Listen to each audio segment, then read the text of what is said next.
Kalau Arini Sihotang ada masuk?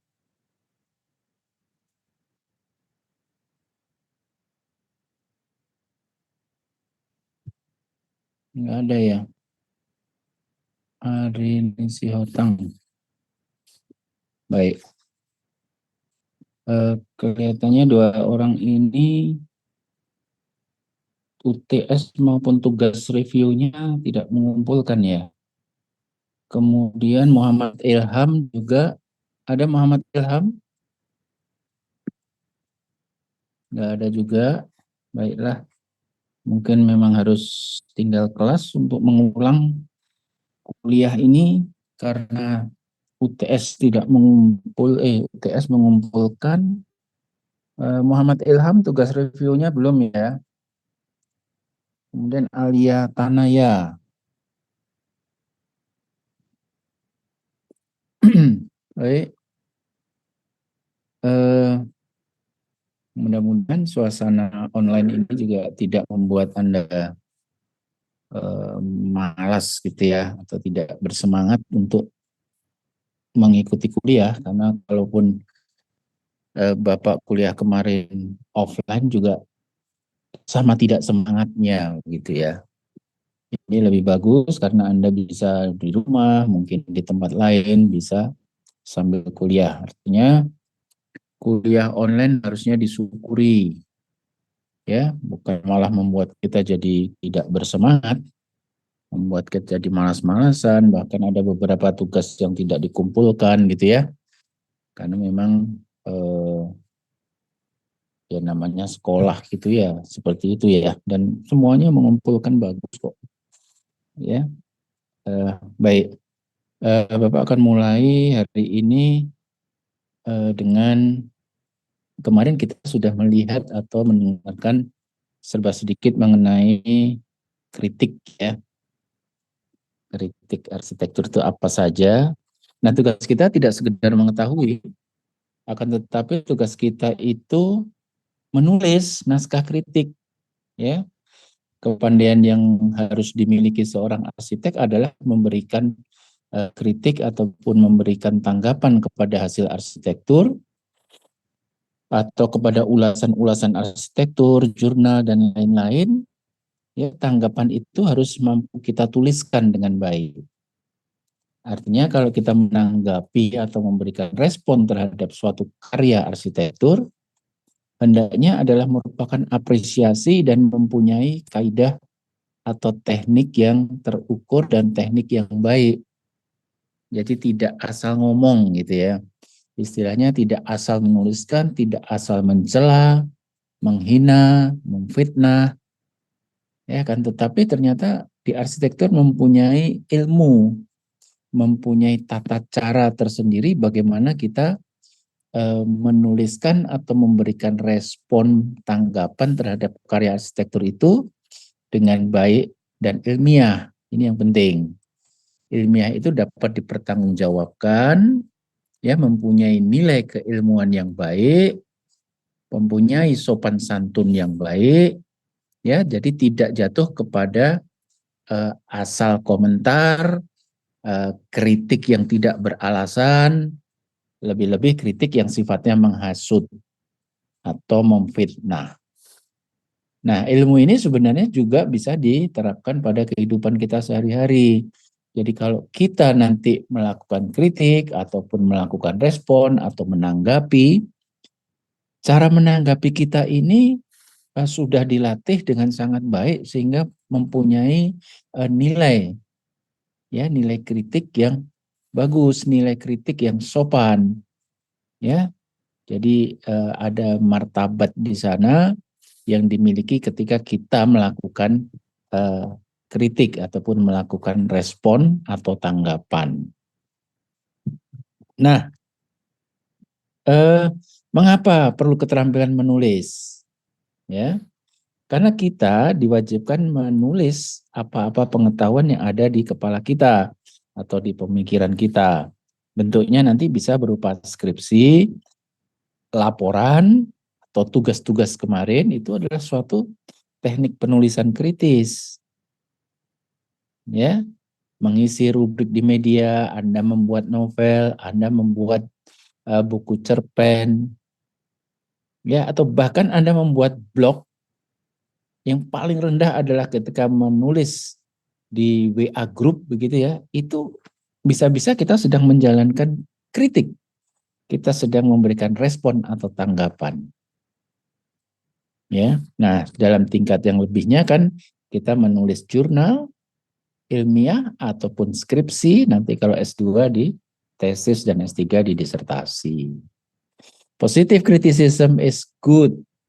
It help us to develop better. Jadi niatnya itu dilandasi oleh niat baik, ya. Jadi disebut juga positive criticism. Kalau kita lihat bangunan, tidak kita melihat jelek-jeleknya, tetapi terlebih dahulu kita melihat kebaikan-kebaikan dari arsitektur itu. Dan jikalau ada temuan yang kurang baik ataupun menyalah, kita bisa menanggapi dengan arif, bahkan menanggapinya pun secara positif. Ya. Nah, selama di sekolah di arsitektur itu ternyata tidak ada pembelajaran atau course khusus mengenai menulis kritik. SKS-nya juga nggak ada, kecuali kita ini ketemu nih cuma beberapa kali pertemuan yang berlatih sebisa-bisanya untuk dapat menulis dengan baik. Jadi kalau Anda di arsitektur merasa bahwa, oh saya hanya pintar menggambar, dan ternyata juga beberapa orang tidak pintar menggambar, sementara gambar itu juga harus diberi caption, diberi narasi penjelas. Ketika Anda menyusun konsep arsitektur di perancangan, Anda kan juga menulis ya menggunakan kata-kata ya mengenai view yang baik. Kan tidak bisa hanya gambar saja ya, sketsa saja, tapi juga harus ada narasi-narasi yang baik, dan itu adalah latihan-latihan untuk melakukan kritik. Yang ketiga, kita tidak terbiasa, tidak terlatih untuk menulis narasi dengan baik. Anda terbiasa menulis chat, terbiasa menulis di WA, ya, menulis di Instagram, menulis di Facebook, ya. Yang kadang-kadang tata bahasa pun sudah lupa, subjek, predikat, objek, keterangan gitu ya. Kadang-kadang sudah lupa karena kita menggunakan bahasa percakapan, bahasa conversation yang kita tuliskan. Dan bahasa conversation itu berbeda sangat dengan bahasa tulis. Ya, bahasa tulis itu kaidahnya jelas. Sebagaimana kita pernah belajar di SD, SMP, SMU. Pelajaran bahasa Indonesia. Subjek, ada objek, ada predikat, ada paragraf, ya, ada kalimat, ada kata, ada tipe kata dan sebagainya. Kita tidak terbiasa, tidak terlatih menulis dengan baik.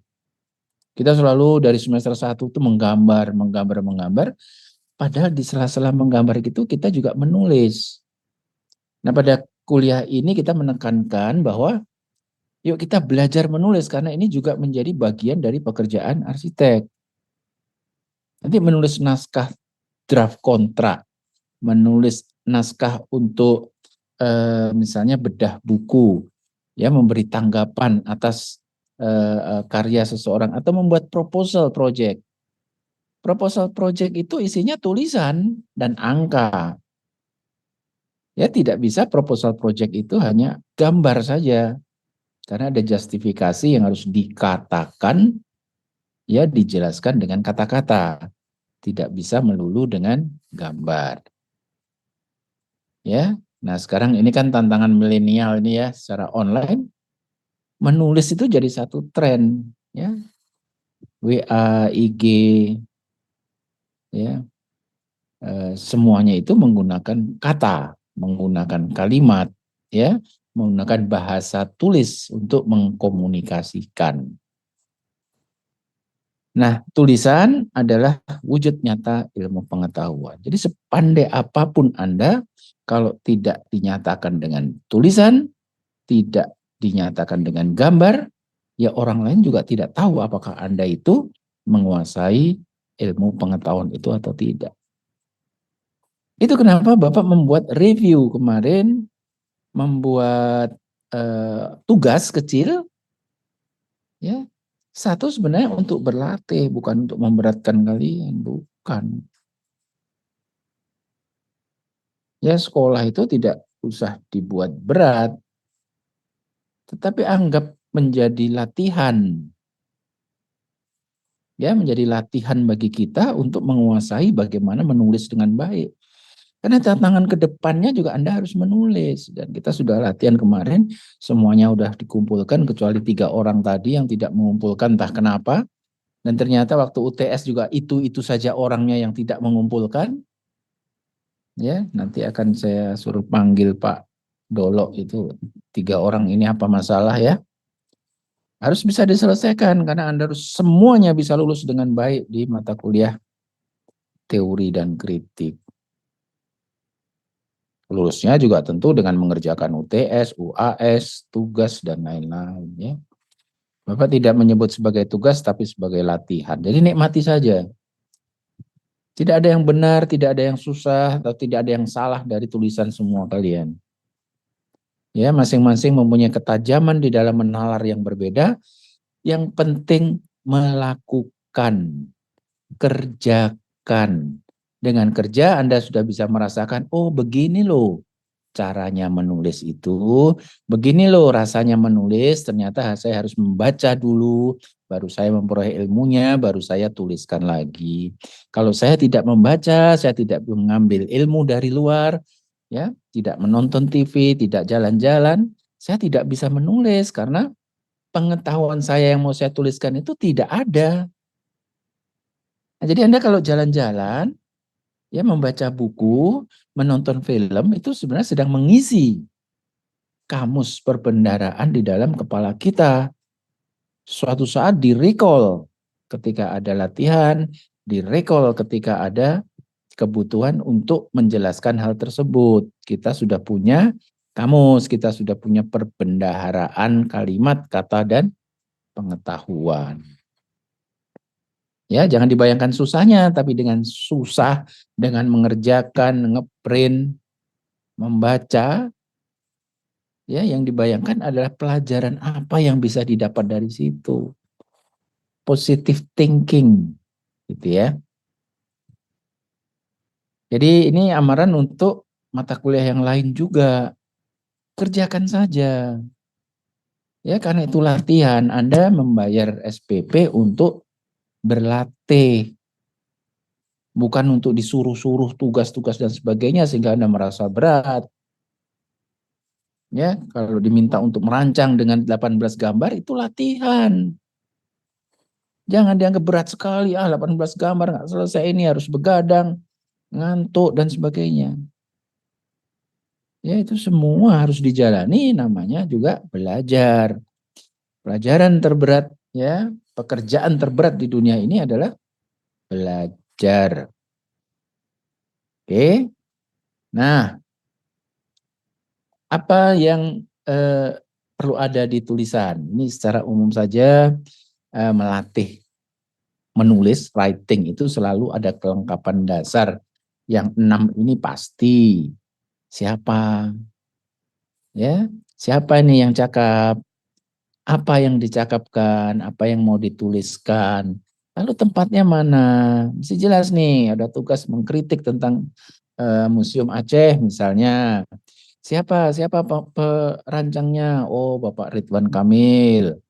What apa? Oh, Museum Tsunami Aceh misalnya. Where di mana? Oh, di Aceh, alamatnya ini. Kapan dibangun? Mengapa dibangun? Oh, dibangun untuk memperingati sekian tahun peristiwa tsunami Aceh. Bagaimana membangunnya atau bagaimana tatanan ruang dalamnya? Bagaimana atapnya, bagaimana dinding dan jendelanya? Ya, jadi cermati bahwa keenam hal ini 5W1H, ya itu kalau Anda mau menulis tentang kritik ataupun menulis tentang apapun, ya tentang narasi apapun, baik di jurnal maupun pada karangan pendek, ya bunga rampai dan sebagainya itu pastikan ada keenam hal ini. 5W1H how. What means in what way. Ya. Nah, yang kedua, karena Anda belajar di arsitektur dalam melakukan kritik, ya perspektif cara pandang kita adalah arsitektur. Ya. Estimasi dalam pilihan atau referensi dalam memilih ideologi. Ini ceritanya panjang, tapi sebenarnya merupakan cara memandang atau fokus perhatian kita pada apa yang kita tulis. Misalnya pada bangunan di samping ini ya, ini kantor bupati ini ya. Nah, sudut pandang seseorang dalam menyikapi fenomena gedung bupati ini, kabupaten ini, ya, difokuskan pada keilmuan tertentu. Karena kita sifatnya kritik arsitektur, kita membahasnya adalah pada arsitektur. Apa ada perspektif lain, Pak? Contohnya yang di kanan ini. Kalau seseorang menggunakan perspektif ekonomi, melihat gambar di samping, ya, yang akan diolah di dalam pemikirannya adalah dananya dari mana ya? Berapa harganya? Ini teman-teman dari ekonomi. Boros sekali harganya ya, harusnya kan Rp10 bisa terbangun. Ini kok harga APBN-nya, APBD-nya kok sampai 100 juta. Padahal 10 juta saja sudah. Artinya apa pembahasan-pembahasan itu berkisar soal ekonomi. Ya, harga, angka, nilai tukar. Oke. Debit kredit, ya, balance, keuangan, kurs rupiah dan sebagainya. Itu adalah pembicaraan di dalam perspektif ekonomi. Nah, kalau ini gambar ini Anda pampangkan kepada teman-teman dari FISIP, ilmu sosial, ya, mereka akan membahasnya dari sisi perspektif sosial. Ini gedung rakyat ini, gedung kabupaten itu kan sebenarnya bukan milik bupati, ya. Nah, ini di sampingnya ini adalah gedung DPR, Dewan Perwakilan Rakyat. Namanya Perwakilan Rakyat. Berarti rakyat yang punya gedung ini, gitu ya. Tapi rakyat kok nggak bisa masuk. Kalau masuk itu susah sekali. Harus pakai ngantri, harus pakai jam mendaftar dulu. Bahkan mendaftar sekarang baru boleh masuk besok hari. Katanya gedung rakyat. Tapi kok rakyat nggak boleh masuk. Nah, pembahasan-pembahasan semacam itu adalah pembahasan di bidang sosial. Paham ya? Tadi ekonomi, pokok bahasanya itu. Sosial, pokok bahasanya itu. Nah, karena kita sekolah di arsitektur, kita pakai perspektif arsitektur untuk melakukan kritik arsitektur. Oke, apa itu? Oh, ini adalah style neo-vernakular. Kita kan diajarin tuh ya, di dalam mata kuliah tematik, dalam mata kuliah apa ya, sejarah teori dan sejarah 1, sejarah 2, ya, sejarah postmodern, vernakular, dan tematik, kita diajarin itu. Nah, ilmu itu yang dipakai untuk melakukan pembahasan terhadap gedung ini. Strukturnya rangka, ada tiang-tiang, bukan struktur dinding. Kita kan diajarin tuh di semester berapa ya mengenai struktur. Ya kita bahas sesuai keilmuan kita. Jangan membahas di luar ilmu yang nggak kita miliki, nggak pernah kita pelajari. Ya, ornamen. Nah, ini kan kita dipelajari nih. Komposisi, simetris, balance, irama, pemakaian bahan, akses, ruang, tempat, ya, warna. Kita diajarin itu kan. Ya kita membahasnya kalau kritik arsitektur ya fokus pada bahasan itu. Nah, kalau kita dapat tugas melakukan kritik, ya jangan lari-lari.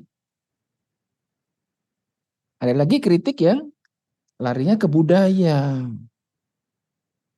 Budaya itu adalah antropologi. Antropologi itu berkaitan dengan manusianya.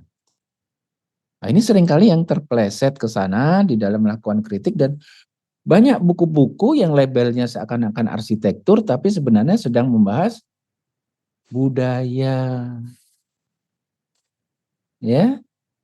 Nah, kalau budaya sekolahnya di antropologi budaya di FISIP sana. Ya, kita ada fakultas FISIP ya, Fakultas Ilmu Sosial. Ya, paham kira-kira? Nah, apa sih Pak yang berkaitan budaya misalnya? Oh, ornamennya ini maknanya adalah ini. Ornamen bintang bermakna matahari. Itu kajian budaya. Ya, tapi ornamen kalau dikaji secara arsitektur itu mengkaji tentang bahannya apa, warnanya apa, terbuat dari apa, dikerjakannya berapa lama, teknologi mengukirnya pakai apa, ya bukan mengenai makna, ya bukan mengenai adat-adat bagaimana ada di dalam rumah ini. Misalnya ini adalah terdiri dari 3 bagian, yang bagian depan itu adalah milik dewa B, dewa C, dewa E. Persoalan dewa-dewa itu nggak pernah dalam sekolah arsitektur diajarkan. Ya, kalau di arsitektur tradisional kan ada dewa-dewa itu ya, dewa bawah, dewa atas, dewa tengah gitu ya. Itu persoalan-persoalan yang dibahas oleh teman-teman dari sosial budaya, agama. Ya, arsitektur perspektifnya adalah sesuai dengan apa yang diajarkan selama 8 semester di dalam mata kuliah di arsitektur ya. Ini kalau baca buku bisa tahu tuh. Misalnya bukunya Roxanne Watterson, An Anthropological of Southeast Asia House. Memang yang dibahas house, rumah, tapi dia membahas anthropological. Gitu ya. Nah, jadi kita sekarang paham. Ya, kalau Anda diminta untuk tugas ya jangan kutip sana kutip sini dan nggak tahu sebenarnya ini perspektifnya arsitektur atau bukan sih. Sudah harus pandai ya kita semua. Kalau bicara arsitektur karena itu ilmu kita ya kita paham. Tapi kita nggak bisa bicara tentang kalau dewa ini panjangnya sekian, dewa ini mempengaruhi ini nggak bisa. Sesaji misalnya ya, membangun rumah itu kan ada sesaji, ditaruhnya kepala kerbau di situ. Ya nggak ngerti kita. Nggak pernah kan di semester 1 sampai 8 itu diajarkan mengenai kepala kerbau. Motongnya gimana, maknanya apa kan? Kan itu bukan arsitektural. Itu budaya. Oke? Baik. Kita juga mesti taat pada konteks. Kalau sudah masuk arsitektur, bahasanya konteksnya itu adalah arsitektur itu kan banyak ya, ada struktur, ada teori, ada kota, ada pemukiman, ada landscape, ya, tata ruang luar, ada kan? Ada struktur, oke? Nah, pilihan yang 5 ini adalah namanya konteks. Jadi kalau Anda nanti membuat kritik, nanti ada latihan kita membuat kritik ya, taatlah pada satu konteks saja, jangan kemana-mana. Oke, ambil arsitektur, tapi apanya? Oh, pondasinya saja. Gimana sih pondasinya, strukturnya gimana, bahannya apa, titik beratnya di mana, keunikannya gimana, materialnya gimana gitu ya. Itu saja sudah panjang kritiknya, tulisannya. Oh, saya mau membahas jendelanya saja, Pak. Oke, jendelanya lengkung, stylenya model Romawi, pakai bahan ini, siang hari dibuka, malam hari ditutup, gunanya apa, kenapa ada penghawaan, ornamentasinya, bentuknya seperti apa, gitu ya. Bahasanya pada konteks, ya hanya jendela saja. struktur jendela. Ya, Pak, kalau saya lima-limanya mau nulis itu boleh? Boleh saja, tapi pasti tebal ya. Satu rumah itu kan terdiri dari fondasi, lantai, kolom, tiang, balok, ya, plafon, atap, rangka atap. Ya silahkan, nggak masalah. Tapi tentu akan menjadi tebal, gitu ya. Dan kita tergantung kita punya waktu atau tidak. Oke, perspektif sudah, arsitektur, konteksnya silakan pilih, apakah struktur, apakah gaya, apakah tema, apakah kajian kota, ya kajian tata ruang luarnya atau landscape-nya saja gitu ya.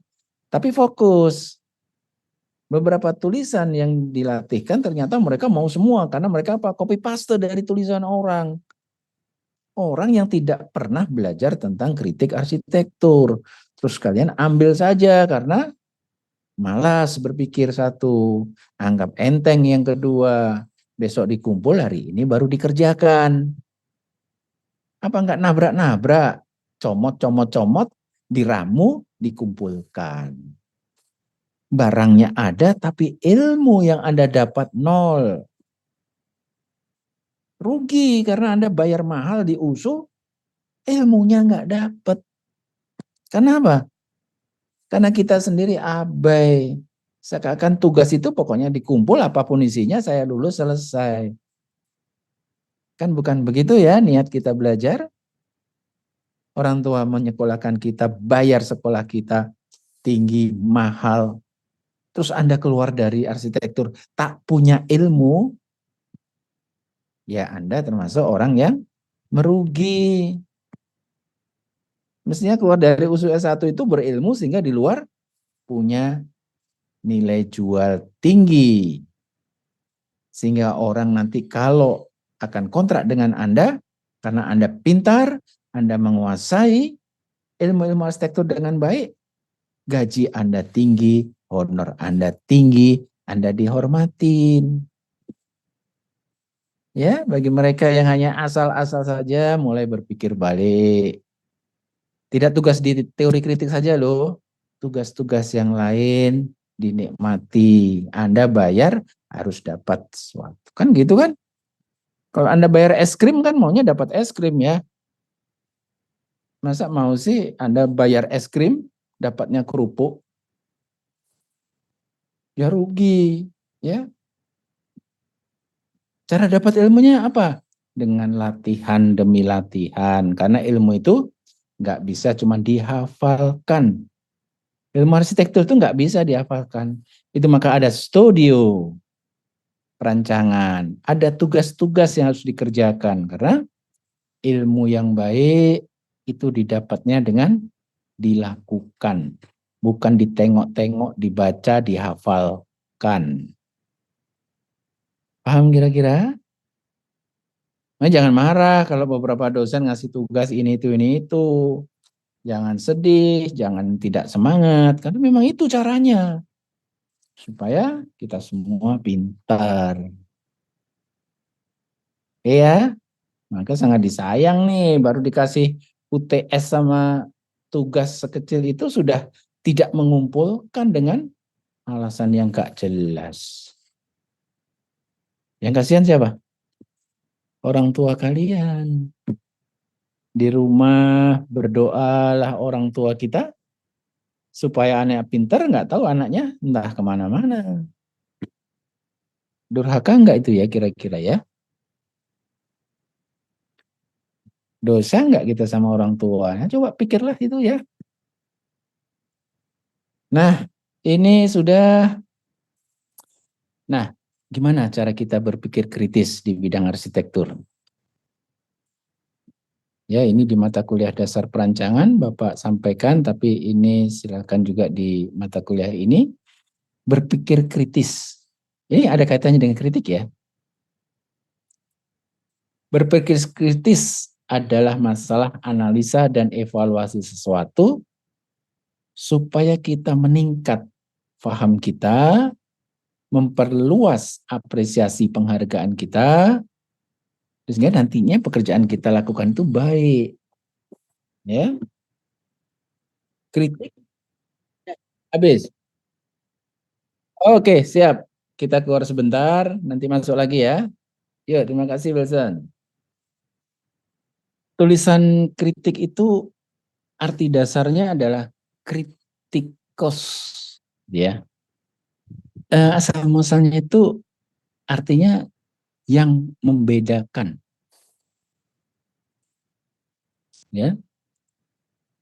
Krites artinya orang yang memberikan pendapat, beralasan atau beranalisis, ada punya pertimbangan nilai, ada interpretasi dan ada pengamatan. Jadi artinya memang jelas kritik itu bukan asal ngomong. Ya, ada interpretasi di sana, ada alasannya ketika dia cakapkan sesuatu itu. Sehingga apa yang kita cakapkan itu benar-benar apa ya, bermutu gitu ya.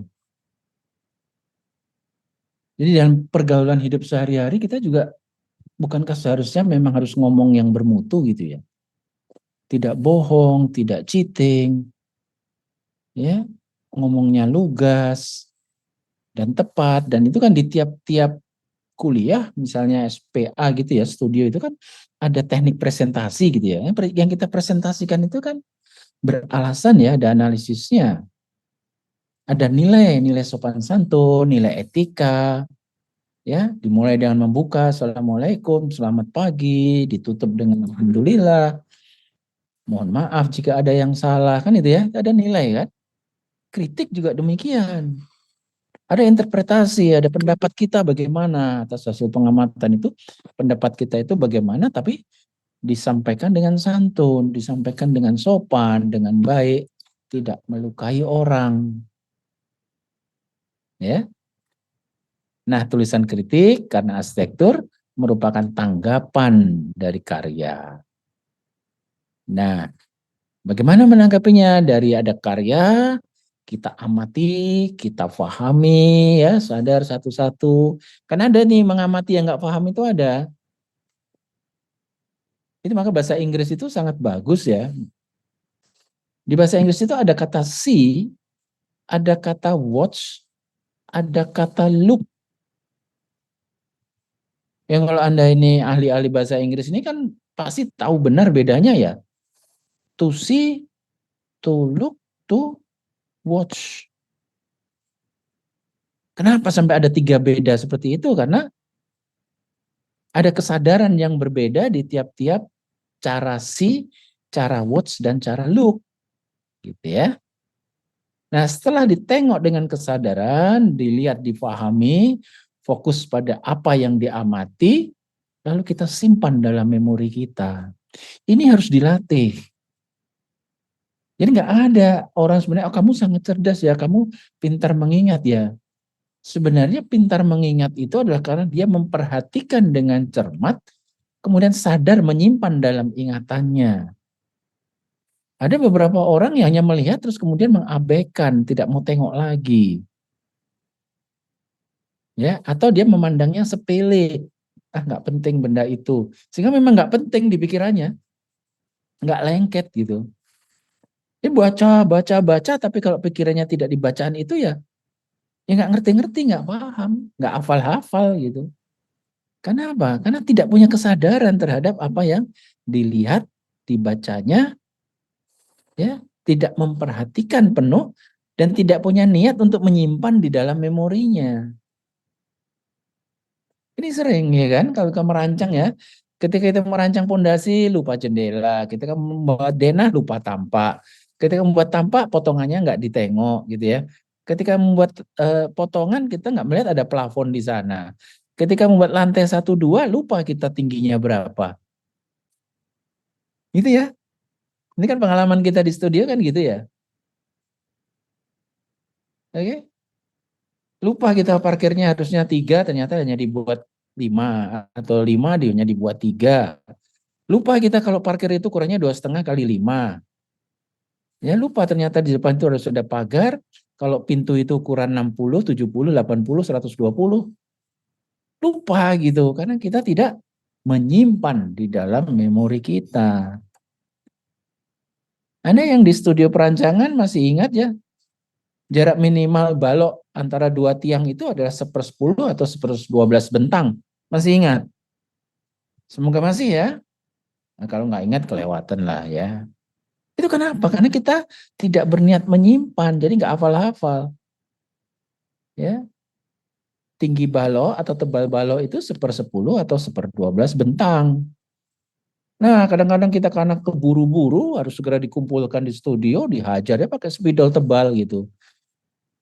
Ya, sampai 1/2 bentang gitu. Jadi tebel banget gitu karena takut gitu ya. Takut roboh. Ya lupa demi lupa. Ini ya menjadi hal yang menakutkan sebenarnya di dalam kritik arsitektur.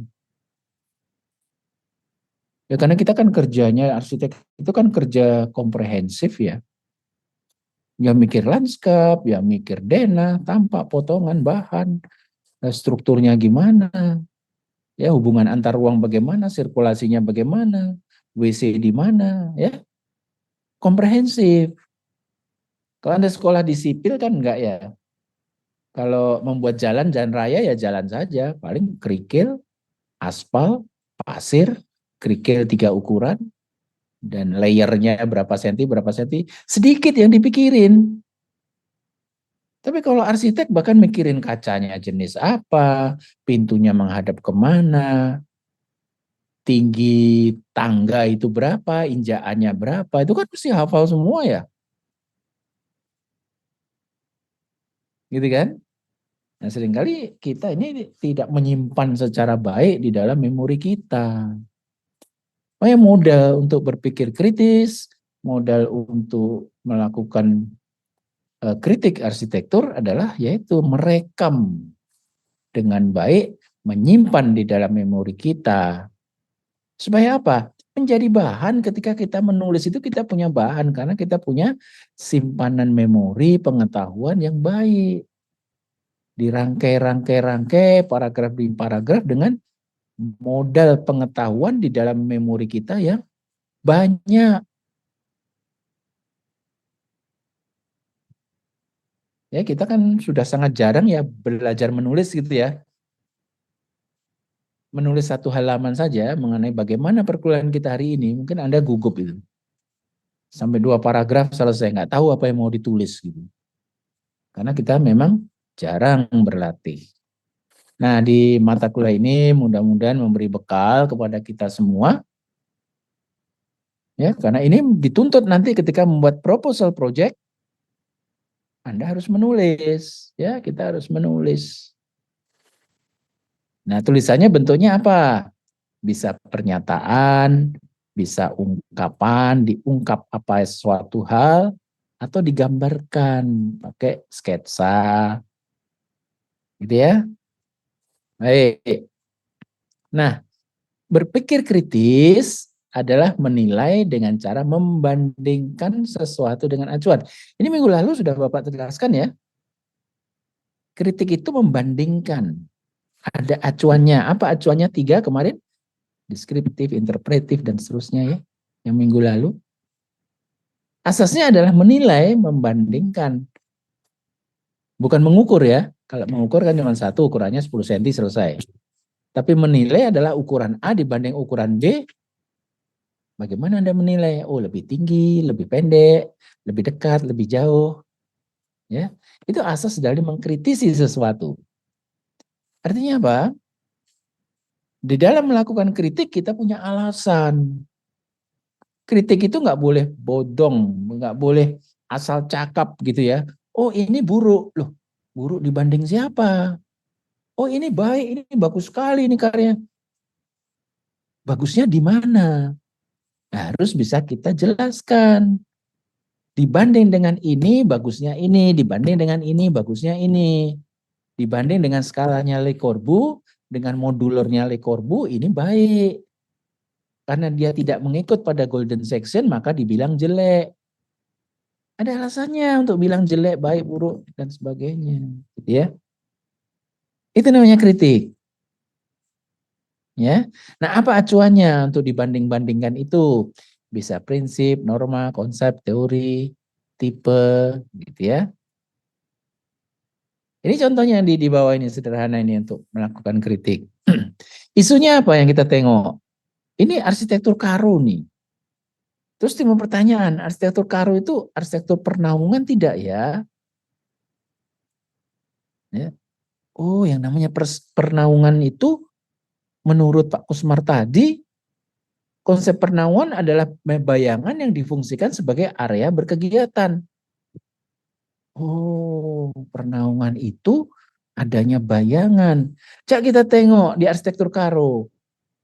Nah, dibandingkan fenomena dan acuan ini, penilaian kritisnya jelas terbukti bahwa arsitektur Karo dimanfaatkan untuk pernaungan, tetapi hanya pada bagian ayoknya atau jambur. Ya, yang rumah besar Siwaluh Jabu tidak untuk bernaung karena pada siang hari orang keluar, tetapi untuk berteduh, untuk menyimpan. Tetapi kalau jambur memang digunakan pada siang hari untuk bernaung karena mempunyai bayangan sesuai dengan teorinya Kusmar tadi. Itu. Jadi menjawab atau mengkritisi isu yang sebelah kiri ini, arsitektur Karo ini apakah pernaungan atau tidak, kita mampu menjelaskan secara kritis dengan menggunakan teori. Acuannya ini kan acuan bisa berupa prinsip, norma, konsep, teori, atau tipikal arsitektural. Paham kira-kira sampai sini ya?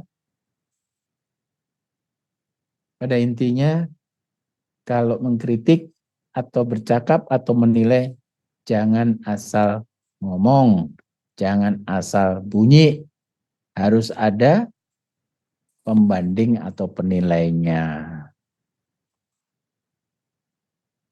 Coba dicermati, dimemorize dulu kondisi ini. Ini contoh yang sangat sederhana, tapi Bapak harap paham ya, tidak hanya untuk teori, tapi ketika asistensi pun, ya, ketika asistensi studio perancangan, Anda juga harus kritis menjelaskan kenapa parkirnya miring, kenapa parkirnya itu tegak lurus, ya, ada standarnya enggak? Nah, acuannya tuh standar, ya, prinsip, norma, konsep, teori, ini boleh ditambahi standar nih, ya. Neuvert itu acuan. Menurut Neuvert, ya, arsitek data itu tipe-tipe parkir itu ada 5, maka saya pakai yang nomor 2 ini karena kondisinya lahannya sempit, maka parkirnya parkir paralel atau parkir miring 45 derajat karena kondisi sempit. Standarnya ada standarnya. Itulah gunanya Neuvert itu di dalam kritik arsitektur. Acuan untuk menilai apakah perancangan yang Anda buat itu benar atau enggak. Tuh. Jadi bukan untuk dicontoh-contoh saja tuh Neuvert tuh. Itu adalah landasan yang membenarkan atas apa rancangan kita. Nilainya itu baik buruknya itu ada standarnya. Karena kalau tidak bisa sangat subjektif, kalau tidak ada acuan atau penilaiannya, kalau benar itu, kalau salah, oh jeleknya itu, nah, bilang bagus, baik, benar itu kan terus ada acuannya ya, sama-sama disepakati semua orang gitu loh. Novert, arsitek data disepakati semua orang, disepakati semua arsitek. Sehingga nggak ada debat kusir. Ya, antara pembimbing, asisten dengan mahasiswa nggak ada debat kusir karena diletakkan pada nilai yang sama mengukurnya. Oke? Itu ya, ini mengenai kritik. Nah, ini bagian terakhir pada minggu ini. Ya, ini sudah cukup 1 jam. Ada 3 berpikir kritis antara teori konsep tadi dengan fenomena lapangan, dengan apa yang mau dikritik tadi, kita bisa bandingkan, kita bisa sandingkan, kita bisa tandingkan. Apa beda ketiganya? Pemakaiannya tergantung kepada tujuan penulisan kritik. Bisa dibandingkan saja. A dan B dibanding nih. Misalnya ada rumah Karo dan rumah Bata. Ya, dibanding. Tapi membanding ini kan juga harus, atau disanding, ditanding, ini harus setara ya. Apple to apple gitu ya. Kalau misalnya Partenon Romawi dengan rumah Batak gitu, ya nggak tanding lah. Apa yang mau ditandingkan gitu ya. Nah, di dalam membandingkan tentu ada condition di mana yang disanding banding tanding ini sesuatu yang equal, setara. Jangan bandingkan jeruk sama nanas. Susah kita itu mengkritiknya gitu. Mana yang baik, mana yang sama beda, mana yang menang kalah. Susah karena tidak equal. Kita bisa cuma melakukan kritik dengan membandingkan.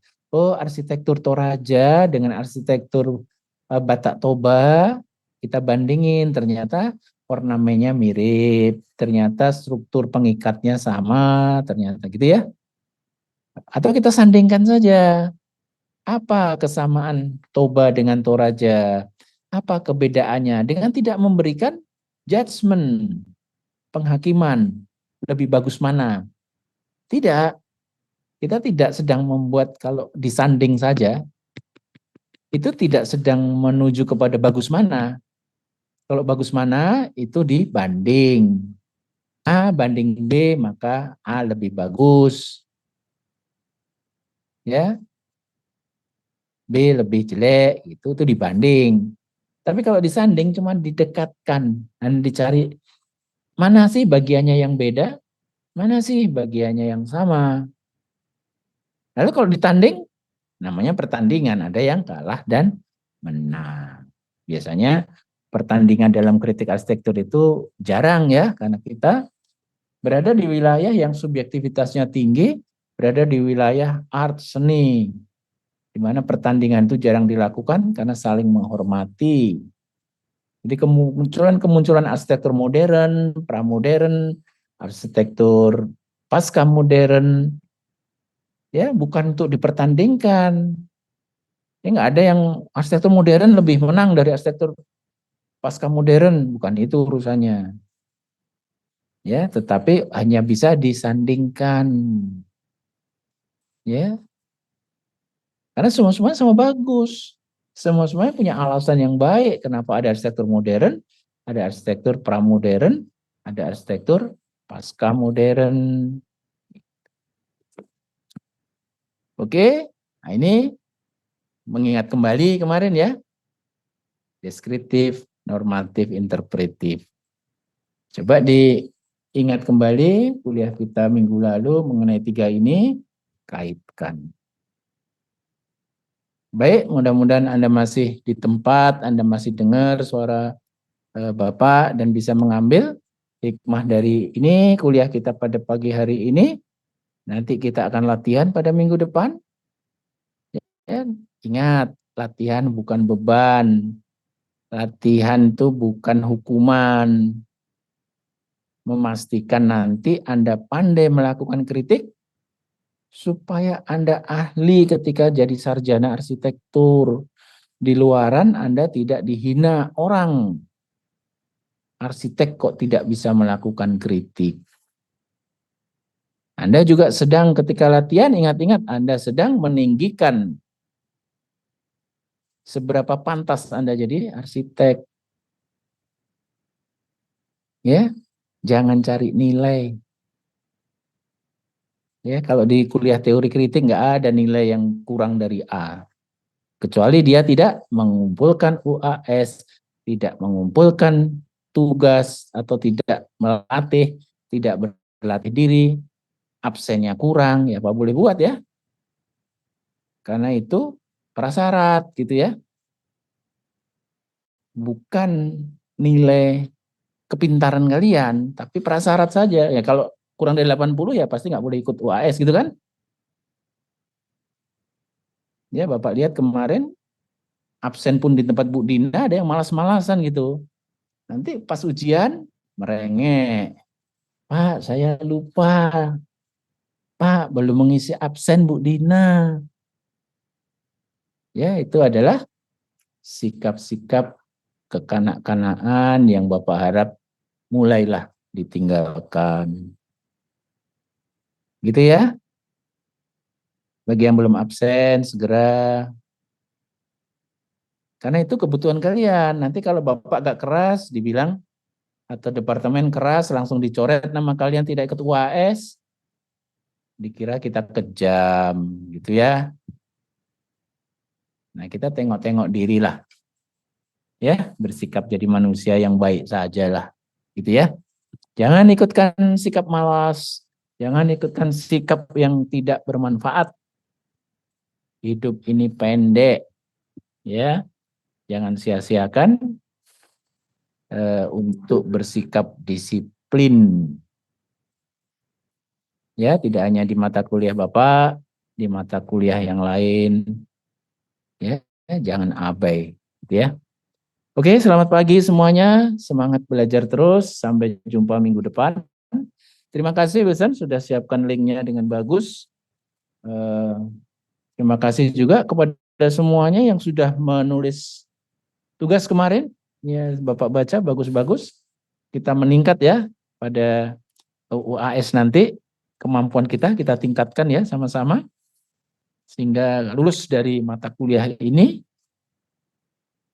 dengan bangga hati. Bahwa Anda memang sudah pintar melakukan kritik. Selamat siang. Terima kasih, Pak.